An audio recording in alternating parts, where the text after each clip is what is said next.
Hello, everybody. Peter Maravellis here on behalf of City Lights booksellers and publishers and the City Lights Foundation.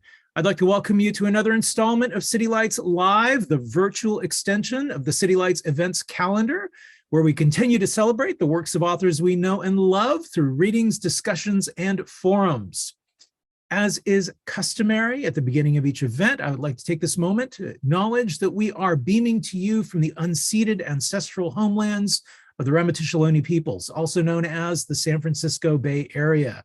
We would like to take this moment to offer respect to those who have come before us as stewards of the land. Tonight, we are honored to have with us back in the house after many years, Ruth Wilson Gilmore. We've had the great pleasure of hosting her for the launch of her influential book, Golden Gulag, published by UC Press back in the day in the Poetry Room. Some very, very fond memories. Professor Gilmore has been a leading scholar and speaker on topics which include prisons, decarceration, racial capitalism, oppositional movements, state making, and much more. We're happy to be celebrating tonight the paperback release of her latest book, Abolition Geography, Essays Towards Liberation, published by our friends at the wonderful Verso Books. Abolition Geography presents writing from over 3 decades of Professor Gilmore's work as a theorist, researcher, and organizer. She offers scholars and activists ways of seeing that move beyond one-dimensional explanations of mass incarceration and racist violence. Professor Gilmore utilizes a geographical analysis of contemporary racial capitalism. Abolition Geography undoes the identification of abolition with mere decarceration, advocating that freedom is not just a principle, but a place that we occupy. Ruth Wilson Gilmore is professor of Earth and Environmental Sciences and American Studies at the Graduate Center of the City University of New York, where she is also director of the Center for Place, Culture, and Politics. She is the co-founder of the California Prison Moratorium Project, and along with Angela Davis, Critical Resistance. In 2023, she co-founded Californians United for a Responsible Budget to fight jail and prison construction and currently serves on its board. She's received numerous honors for her work, which include an Angela Davis Prize for Public Scholarship, the Harold M. Rose Award for Anti-Racism Research, amongst other honors. So joining her in conversation tonight is Dr. Clarence Lusane. Dr. Lusane is no stranger to City Lights. We have had the honor of publishing him. He is an author, activist, scholar, and journalist. He is professor and former chairman of Howard University's Department of Political Science. City Lights had the great honor of publishing 2 of his books, The Black History of the White House and his most current, $20 and Change. He's been a political consultant to the Congressional Black Caucus Foundation and a former commissioner for the DC Commission on African American Affairs. He frequently appears on MSNBC and C-SPAN and was invited by the Obamas to speak at the White House. Dr. Lusane lives and works in the Washington, D.C. area. So join us now in offering a warm welcome to Ruth Wilson Gilmore and Clarence Lusane. Welcome back to City Lights. Thank you. Thank you so much. Thank you. It's great to be back. So I think it's being turned over to us, Ruthie. I think so. Welcome everyone. For everyone that's listening, I have to get on the record that I am extremely honored to be able to have this conversation with Ruthie. This is someone, as was mentioned earlier, who has single-handedly shaped how we think about a wide range of issues and the links and interconnections between these issues on everything from incarceration to prison abolished, to abolition, to the field of geography, and what is emerged as somewhat as a current popular discussion, freedom, and how freedom becomes a part of a necessary discourse that's directly related to many of the issues that Ruthie talks about in her new book, in the paperback edition of the book. I want to begin though, Ruthie, as you do in the book, if you could talk a little bit about just your personal history, because as you point out, our histories personally are not just our personal histories. they really are reflections of the dynamics in society. And so if you could talk about that, because it's fascinating, and it certainly is the context of what got you to where you're at. I'd be delighted to. And thank you, Clarence Lusane, for agreeing to be in conversation with me tonight. I've been a great admirer of you and your work for many, many decades. In fact, when I first started writing, I looked to your early writing to get ideas to work with. So this is a great moment. I also want to thank everybody at City Lights Books for having me back, for having us. And as Peter said, I had the thrill of launching Golden Gulag there back in 2007. And I will confess to the audience that having been a hanger out at City Lights Books off and on since I was 20 years old, I had a dream of, if I ever became a writer, of reading from my work there. And so I started that dream in 1970, and finally in 2007, I got to stand up at a lectern and read a few pages to an audience, a packed audience in the poetry room. We had a fantastic discussion. So I'm glad to be back, if only virtually. And hello to all my longtime friends at City Lights. So that gives you a little peek into my life. Let me talk a little bit about my experiences. I was born in the middle of the century in 1950, so way closer to Plessy v. Ferguson than to now. And I was raised in a family, an extended family of people who were labor organizers and anti-Jim Crow, or what we used to say in the day, race people. Working class people who organized and fought at the workplace, in the community, at whatever level fighting had to be fought.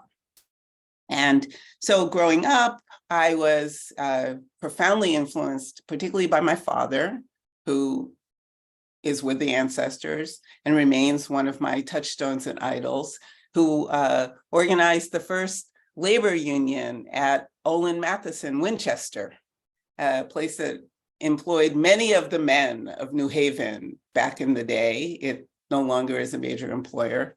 Indeed, in those days, New Haven's major products were guns and graduates. And once Winchester's left, it had to fall back on the graduates. And it's been a far less prosperous city than it once was. I'm not nostalgic for the guns, just describing. My father's father was an organizer. My mother was extremely active, as were many of their close friends and other people in my family. And one of the most profound moments of my young life was when I was 18, not quite 19 years old. And my cousin, John Huggins, who had gone into the Navy and served in Vietnam, like all my cousins pretty much did, or served during Vietnam, all the men that generation, so-called boomers, were sent off. He went off in the Navy and was in the Gulf of Tonkin. And like so many, he became radicalized in the context of being in that war, although he already had an eye on what was wrong with the world, and came back and eventually joined the Black Panther Party and was assassinated under a COINTELPRO plot in January of 1969. And ever since then, everything I've done has been somewhat shaped by his assassination.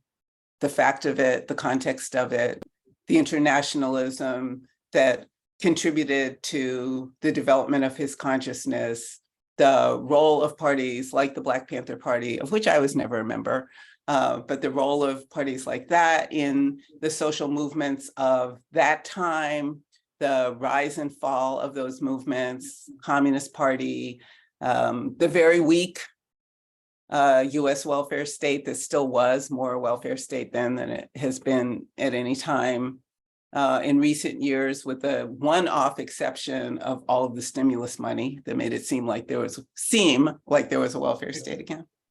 So all of these things contributed to me wondering about how the world worked, what kinds of changes that seemed inevitable in 1965 had became almost impossible by 1985.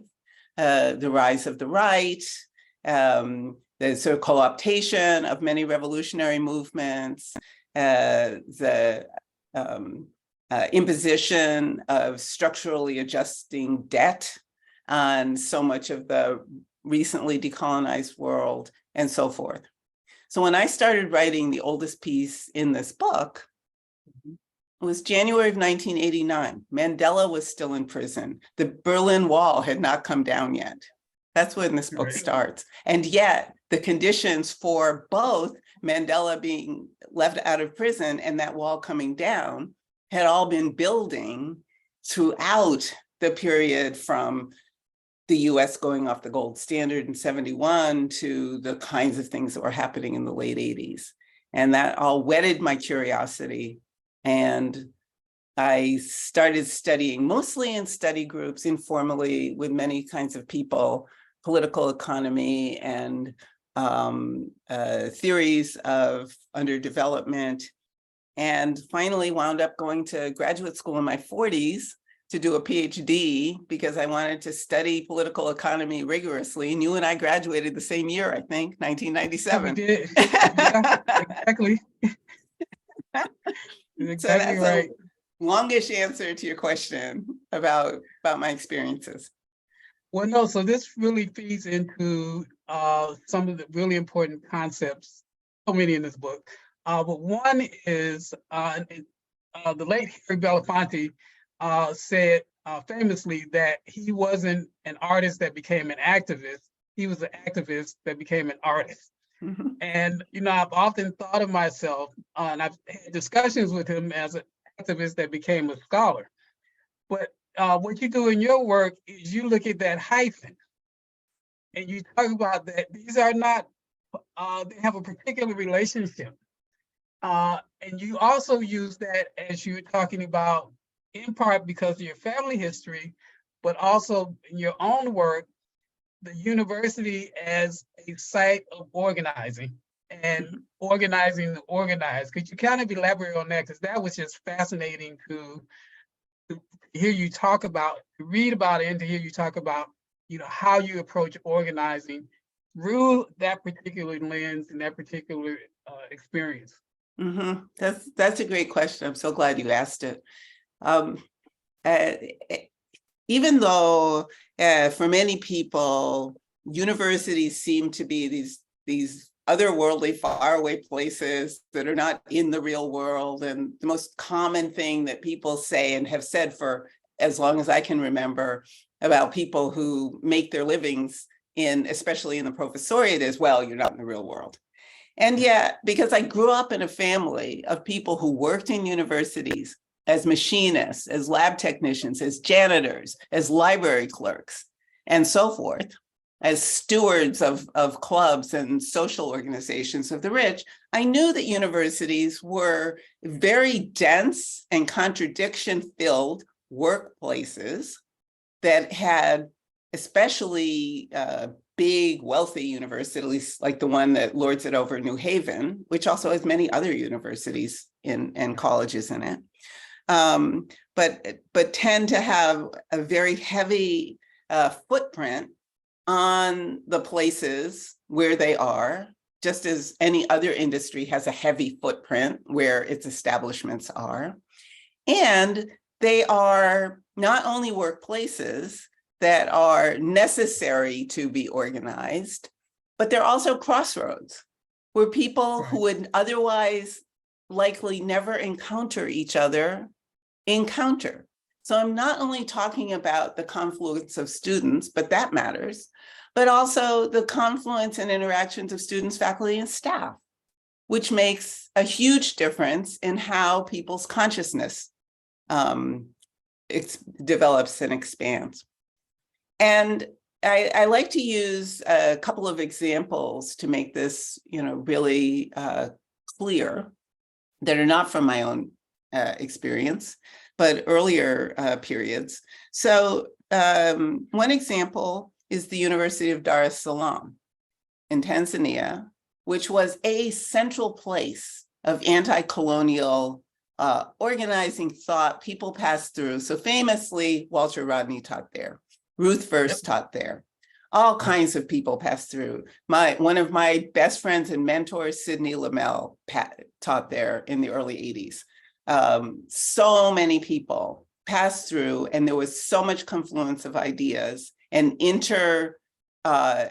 which people took concepts and worked them out in debate as well as through struggle, bringing struggles through the university, and then taking ideas out the doors into communities in not a top-down way, but rather in a densely interconnected and interdependent way. So that's one example, is Dar es Salaam. And I hope somebody is writing, or somebody's writing stories about all of the amazing things that pass through there. Another is from a little bit earlier in the 50s, in Lisbon, in Portugal, Amilcar Cabral and Agostinho Neto, and all of these people from Portugal's colonies, although officially under the fascist state, they were just overseas provinces, came to Lisbon to study the applied sciences that the Portuguese Empire, not unlike other empires, tried to cultivate on the part of a burgeoning comprador colonial class, so that they could continue to extract economic and other resources from the colonies even after formal colonialism might end.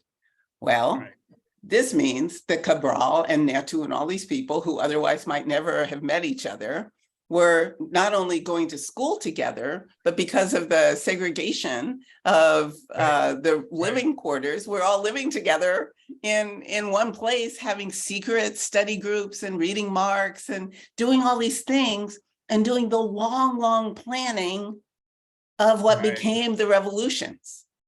Right? So this is not that somehow a university makes a revolution possible, but certain kinds of interactions happen in a university like in any other large institution. Yeah, and Cabral became an economist, and that became the basis for him to learn the country in a way he never would have. Every inch of it. All of that, and he repurposed that completely, right, for the revolution. Yeah, absolutely, and it happened in London. Right, when you had everybody from Nkrumah to all folks who gathered, and then I think in our context, this is my feeling about Howard University, is that it has a mission that gets taken very seriously. It has all the contradictions of universities, but it has a mission, and part of that gets filtered through. We still have a lot of first generation students. So, there's a class dynamic that's very rich at the university. And so I think, your insights about the particularities of universities and how those can be used is just really, really, really important. And it's really central. Let's step back a little. So could you talk about abolition geography? Because I think a lot of, even in the academy, I think people are not all that familiar with geography as a field. And people think you're studying rocks and, where is Australia? But, it's some of my most radical friends are in geography, right? And, so can you kind of tie that in slowly, what geography is within abolition geography and how you see those flowing? Yeah, I'm so glad you asked that question. And the reason that so few people in the US context are kind of actively aware of what it is geographers do is that geography departments, especially in the at the university level, post-secondary level, kind of shriveled and blew away, many of them, in the period from about the end of the 1930s to the early 1960s. But before that, they were a pretty stable part of post-secondary education. And in fact, the oldest, if not one of the oldest, if not the oldest geography department in the English-speaking world, I think might be Berkeley, which sounds completely contrary to what you'd imagine, Oxford or something like. No.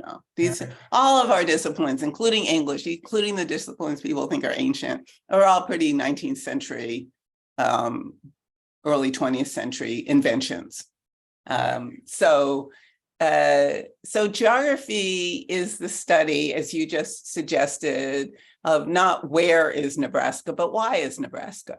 You know, not where, but why, right? And thinking about why means that we think about human environment interactions, but that also means necessarily thinking about humans over time, you know, the movements of people through place, the changes in the landscape, both those produced by human interaction and those that come about because of changes through climate and landscape reformation, whether earthquakes, sea level rise, you name it. And the beautiful thing about geography and what attracted me to it when I went back to school to do a PhD in 1993 at the age of 43 was that it is such an interdisciplinary discipline, not unlike anthropology. But unlike anthropology, it had in the science end of it, many threads that drew back through the social science aspects of thinking about how we make the world and ourselves in it. So it seemed to be what a friend of mine, gosh, I can't remember who said this to me, but what a friend said to me when I told him I was going back to school and I was going to study geography, he said, well, I approve, Ruthie, because I think geography is the last materialist discipline.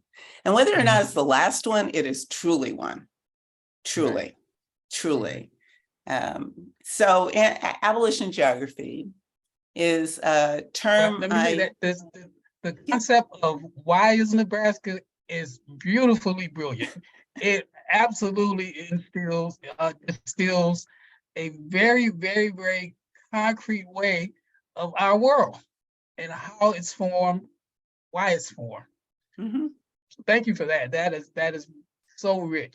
You are so welcome. You are so welcome. And for those of you who are listening who might be still puzzling, and I hope you are, because that's the purpose of attending gatherings like this, is to be puzzled as well as be satisfied.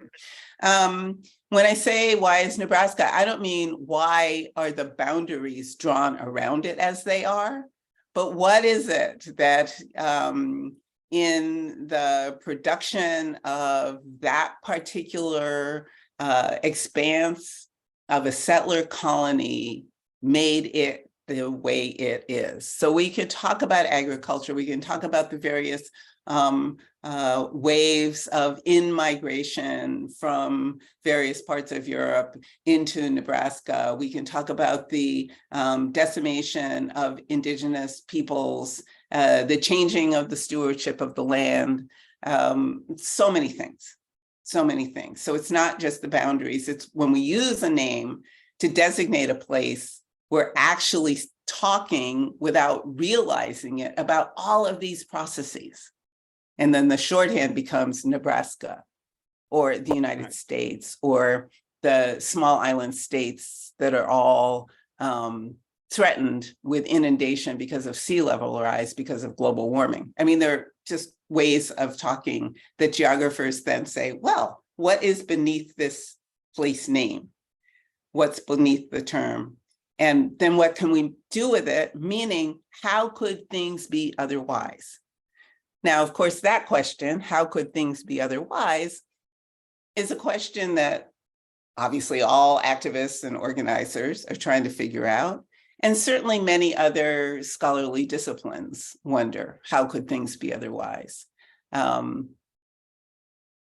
find in geography that question is one that profoundly motivates a whole lot of fantastic work, fantastically useful work, as well as fantastic work that might be more in the abstract and theoretical realm.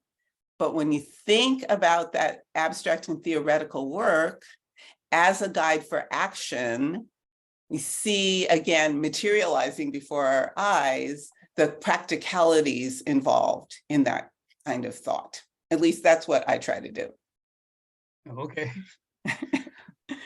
So speaking of what you've been doing, Du Bois, of course, famously said, the problem of the 21st century, or 20th century is the color line. And you put a bit of a twist on that. Let me read.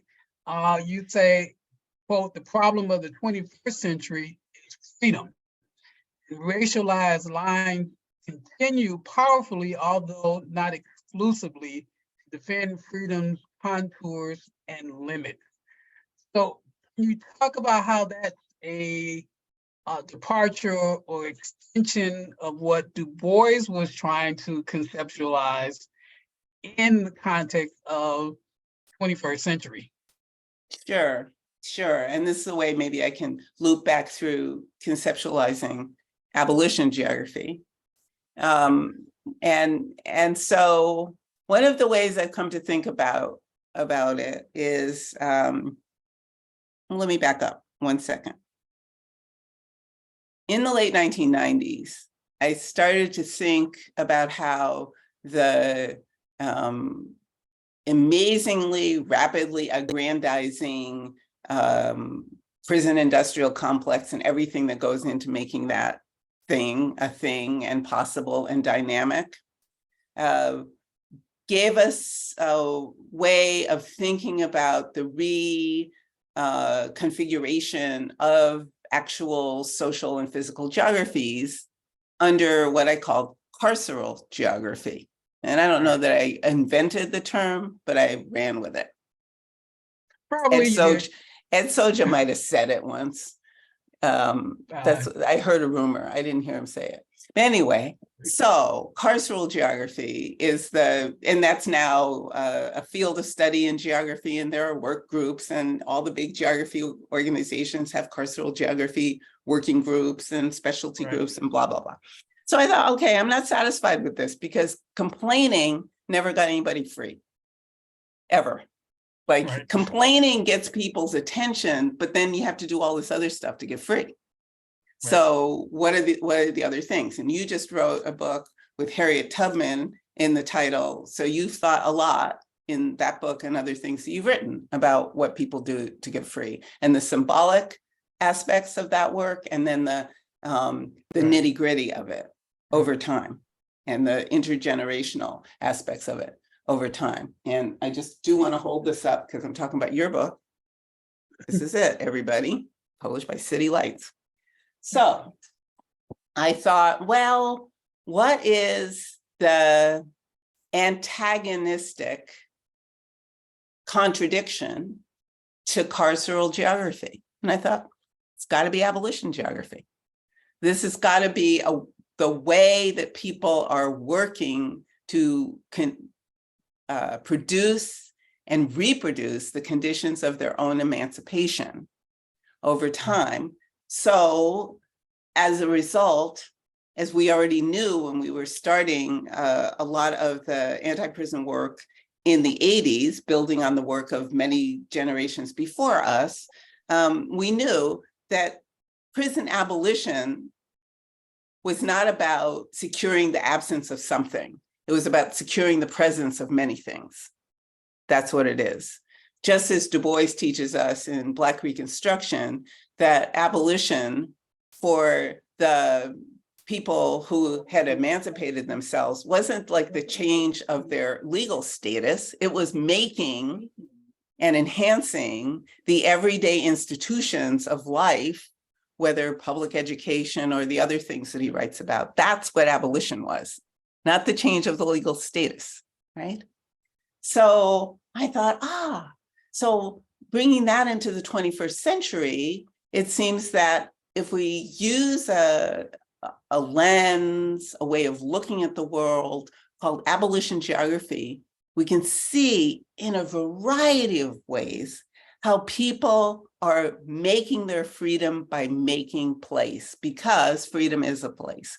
So I've got some little bits toward the end of the book where I talk briefly about some various cases, some contemporary, like what the MST has been doing in Brazil for the last 18, 19 years, 20 years? Right. 20 Yeah, years. No, more than that. Right after the 40 years. Yeah, right after the end of the fascism. Right, 40 years. So 40 years MST, 18 years, almost 20, Abashali in South Africa, that particular wing of the shack dwellers movement. Many, many things that people are doing here in the United States, things that people are doing in land back indigenous movements are doing across the Americas, as well as on the continent of Africa and so forth. I get emails from people from Singapore saying, oh, we've heard you talking about this and we realize that's what we're doing here in Singapore. So there's something really resonant about thinking beyond the carceral in particular ways, understanding there isn't a blueprint for producing abolition geography, but there are all these different models that people can do something with. Right. Yeah. Yeah, I know you're familiar with the work of V.J. Prasad and Tricontinental, because that's exactly what you're outlining. That's kind of what they document, pretty much better than anybody else that I know. So if you really kind of want to know what's going on in, the world, they really have those movements and their articulation and their agency really kind of down to just a really profound kind of documentation. And I agree with you. I just really want to encourage people to, look up Tricontinental magazine and the work they're doing, because it really puts a very nice explanation to what Ruthie is saying here. Yeah. I'm so glad you brought up Tricontinental, and I can just give a couple of examples for people to pique more curiosity in this. I learned a lot about the education program of the PAIGC, the African Party for the Liberation of Guinea-Bissau, Cabo Verde and Guinea-Bissau, that Cabral was one of the lead cadre of. They had an entire education program. They didn't only have the Let Us Shoot program. That was part of the revolution. But the revolution was planned, as I said earlier, at great lengths, and part of the planning was an education program, not indoctrination, education.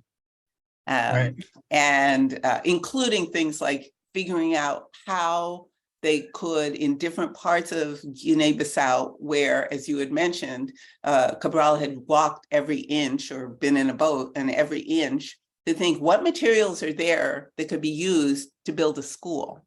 And among the soldiers, there were people who had been taught to be teachers who stayed behind in the liberated zones to build the schools with the community and start the process of literacy and figuring out a common language for the people who speak in Guinea-Bissau, a tiny country, many languages, a common language for everybody to share.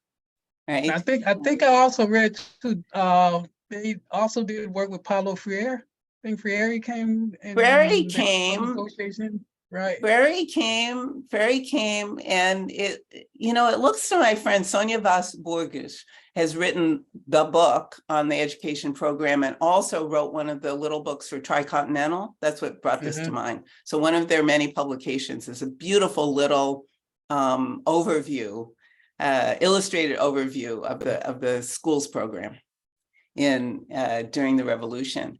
And Freire came before he wrote Pedagogy of the Oppressed. So part of, he was influenced by Fanon. He was also influenced by what he encountered on the ground there. Going to Conakry and I think crossing over into the war zone. Right. Yeah. Yeah. No, this is really, really like important history, because we think of globalization now because of the internet, and we're always we're zooming, right? So we can be kind of everywhere, but this has always kind of been the case, where there has been kind of this recognition that our struggle is their struggle, and reaching out to touch on to that. And so that's a lot of what I, when I again think of geography as you kind of outline it, in that kind of vein, that it's, putting together and pulling together, not from kind of an imperialist, colonialist, settler point of view, but one from kind of the ground up and how people make their struggles where they are located. Exactly. In fact, the way I like to think about it is as internationalism from below. Right. And this is, even if we're zooming, internationalism from below. How do people make these connections, and how can we look back through time as well as across space and see both the complexities of what people are doing to create the conditions for their own freedom and the reproducible conditions for their own freedom, right? So that freedom doesn't become a status and is actually what you live, and how those struggles are not only similar to struggles everywhere, but are literally connected, whether through long distance migration, through the circulation of people and ideas. I mean, there was this beautiful book, I'm sure you read, by Julius Scott called The Common Wind. That yes. That was Scott's dissertation. I think he finished it in 1984, and it was only published not many years ago by Verso, because a couple of people, probably in the lead, Robin Kelly, but I would imagine Marcus Rediker and Peter Linebaugh also helped, persuaded Verso to publish this book. It's a great book. But what it is it's looking at people in the late 18th, early 19th century, no Zoom, no internet, no telephone, but who are living maritime lives of one kind or another, whether free or unfree or a combination in many cases, learning about the struggles as they emerged in various places. So the big place at that time is Haiti, of course, but how ideas spread through songs and newsletters and contraband carried by contraband, all of this, right? And I think, and I hope that some of the essays in my book help people, become curious, not so much about what I already wrote down, but reading it and say, oh, what else can I see? Thinking this way might let me see something in the world around me I didn't notice yet, but it's there. Okay, so in the book, you mentioned a lot of people, but you mentioned a lot of people who were influential. So I want to just do a quick round, just to get your take on them and some of that. So Selma James. Selma James, formidable person. Yes, indeed. In fact, I'm going to miss her. She's going to be here in Philly in the middle of June. I'll be gone by then. But Selma James and some of the sisters she organized with, particularly Margaret Prescott, Wilmette Brown, Andaye, and a couple of others. But those in particular were people I encountered in the 80s. And they just made me think, oh, there are things I haven't thought about yet, as much as I think I've thought about already by the time I was in my 30s. All these things I hadn't thought about yet. And I'll tell you that I, like many people I imagine, saw wages for housework was either about making middle-class women's lives more comfortable or was about domestic workers getting paid better. I mean, that's what people thought was one or the other, rather than a challenge of the entire frequently unspoken basis on which capitalism could work. And that is, where does the production and reproduction of labor power come from anyway? Right. So that, coupled with the interesting challenge, which is reemerging now, of how to organize extremely atomized people. So if you think of principal caregivers being one or two in a household, so they're not all gathered at the workplace is spread throughout where people live. It brings to mind something that is a huge challenge today, and that is that so many people, including care workers, are working off platforms like, Uber drivers or economies, man. delivery people, or the wife of the prime minister of the UK owns a service where childminders run off the app, blah, blah, blah, right? So the question comes up again, how to organize such atomized people. And people have ideas, but a lot of really good thinking, I think, came from the work that particular wing of the Wages for Housework campaign put forward. Right.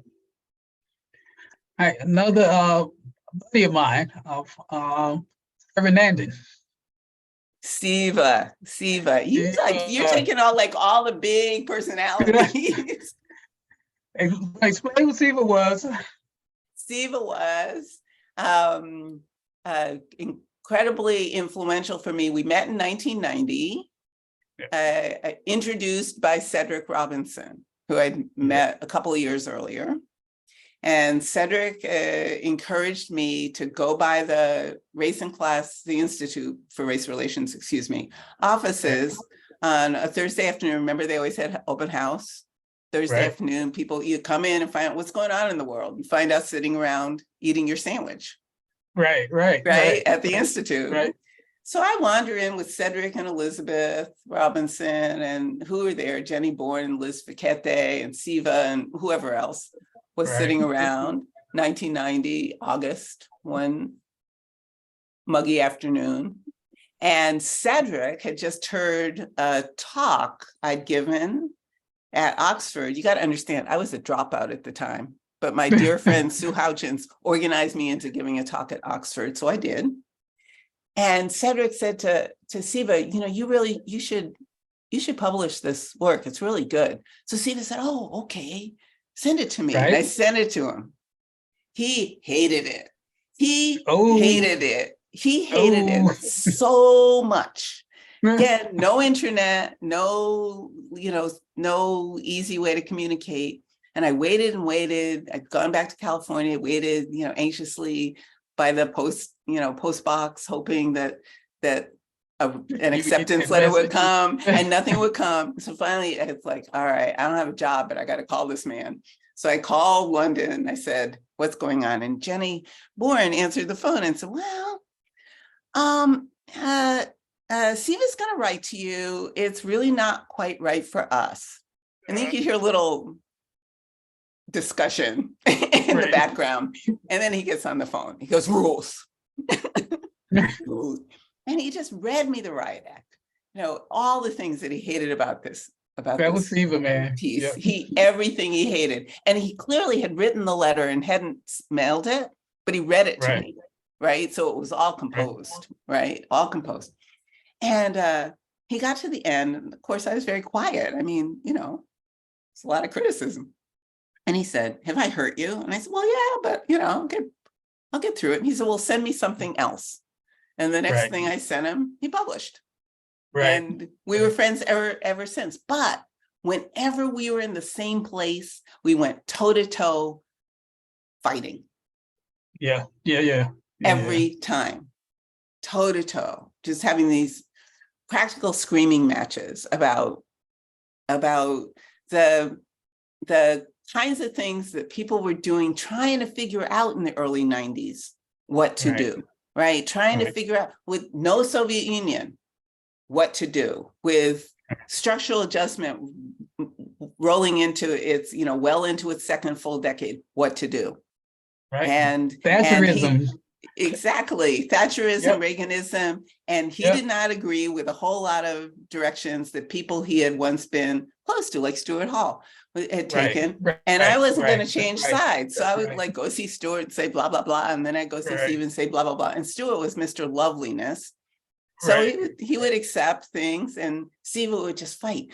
But, he had that bust of Lenin on his desk. So I was like, all right, this guy, for good or for ill, is committed. Yeah.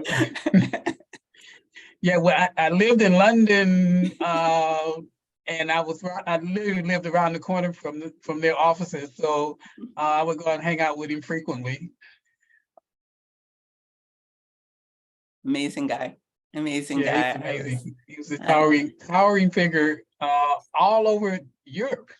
He really was. And the Institute for Race Relations and, the work with race and class was just so critical and still critical. They still kind of put it out. So I think we're kind of getting near the time. And I wanted to get, you had a quote from Gramsci in one of the pieces where it says, pessimism of the intellect has to be balanced by optimism of the will.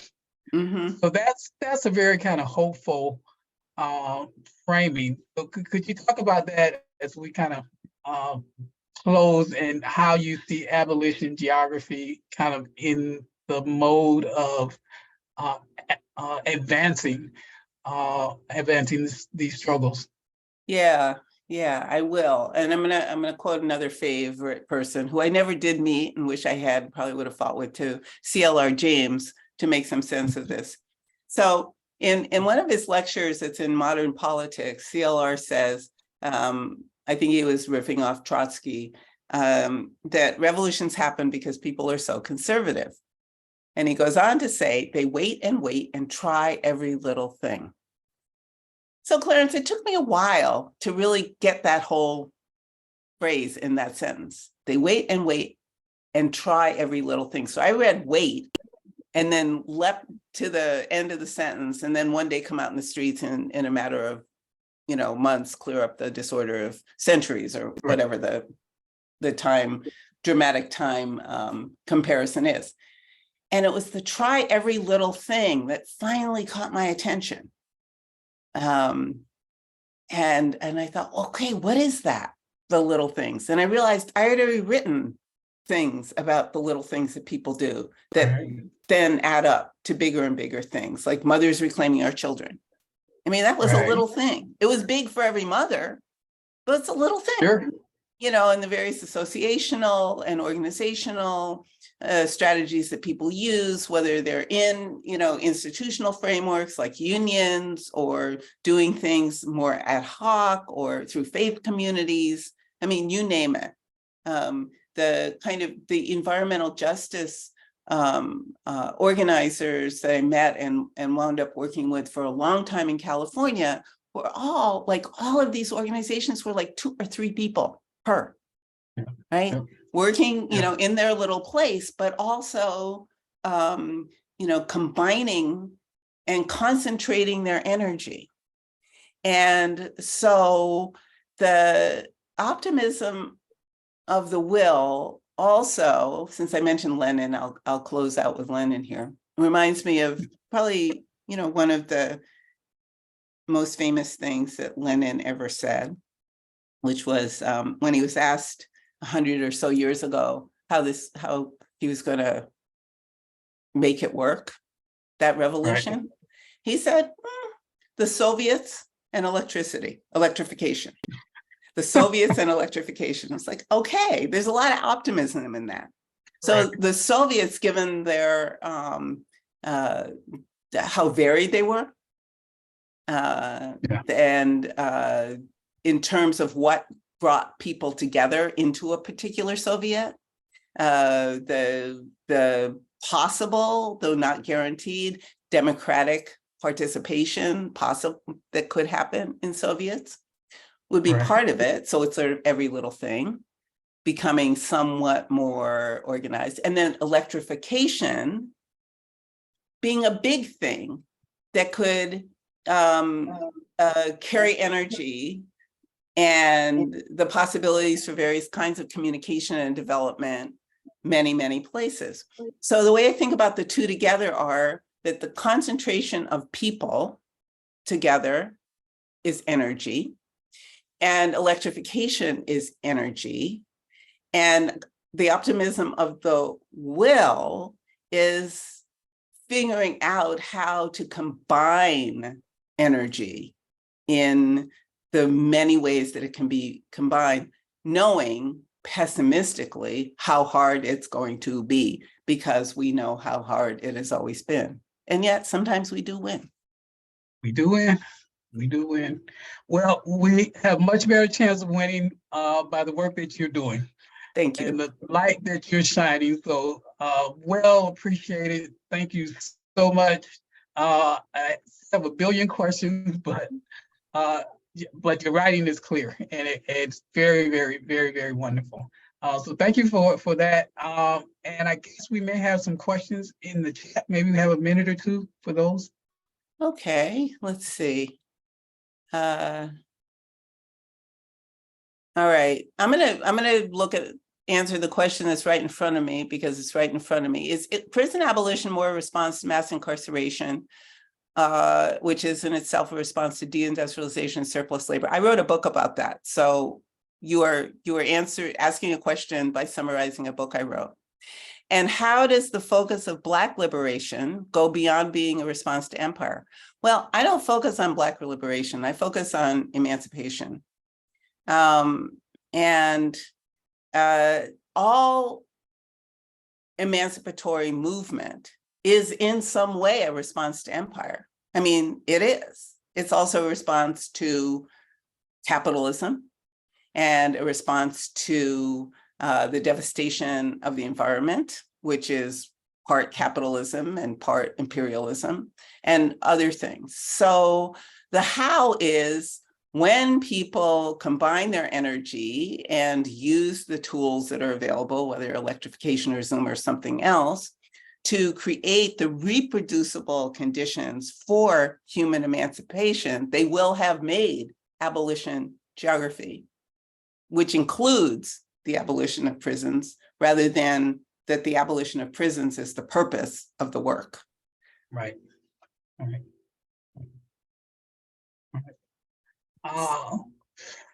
Any other questions? Yeah, I'm terrible on this. I think that was maybe the only one. There's Andrea from Philadelphia. Hi, Philadelphia. So Andrea from Philadelphia, there's going to be an event that Wages for Housework is putting on in the middle of June that you should check out. There are going to be people from all over the world. You're welcome, Audrey Ship. Thanks for asking. Thank you so deeply, Ruth and Clarence, for your dedication and contribution to collective understanding and liberation. So folks, get it. Make your life better, make the world better. Please do. And there are lots and lots of resources. Anyone who hasn't heard of Mariam Kaba has now heard of Mariam Kaba. She produces lots and lots of resources, including books. She's just published a new book that she co-authored with Kelly Hayes called Let This Radicalize You. That's really wonderful, and is particularly for young organizers, new organizers. So they might not be young in years, but it is appropriate for young people, but people are new, and it's a fantastic book. And again, there are many resources on websites, on Project NIA, on, oh gosh, I can't think, but look up Mariam Kaba, K-A-B-A, and you will find so much, as well as my work. Wages for Housework. They're putting on the event. I will try to make sure. Look, there's a Twitter account that I don't run, but it pays a lot of attention to me. I don't have anything to do with it. I didn't dream it up, but it is, and I'm really glad that it is. It's called Ruth Wilson Gilmore Girls. So I will see if somebody who has a relationship with them will just post the call about the event in Philadelphia. I think it's June 11th, 12th, something like that. It's going to be really great. All right, excellent. Okay. Well, So City Lights is back. much respect to you both. It has been an honor having you with us tonight. Ruth Wilson Gilmore, Clarence Lusane, much appreciate you gracing our virtual halls. Also want to send a big shout out to Craig Gilmore and Greg Ruggiero for their efforts in making tonight a reality. I want to remind everyone we have posted links with which you may purchase copies of Abolition Geography, as well as titles by Dr. Lusane. Better yet, if you're in the hood, come on down, browse our stacks. We're located in San Francisco's historic North Beach district. We are now open 7 days a week from 10 a.m.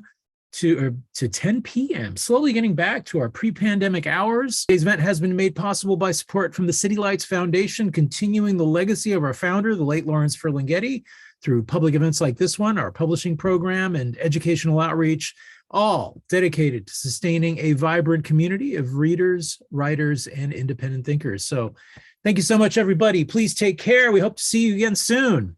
Much respect. Yeah, I just want to say that was so much fun. Clarence, let us reprise this. Yeah. That was great, man. That was great. That was outstanding. I really enjoyed it. And I love the book. I absolutely love the book. Thank you. Thank you so much. Well, I didn't hold this up for nothing. But we gotta get you down to Howard at some point, man. I want to come down. Let me know whenever you're in the city. We'll get you over at Howard. Okay. All right. Deal. Okay. I'd love to do it. Yeah, my big brother lives down there. My oldest brother. Oh, okay. Yes. Yeah, whenever you're down, give me a call, man. We gotta have some coffee or something. Beautiful. I look forward to it. All right. Okay, everybody. Good night.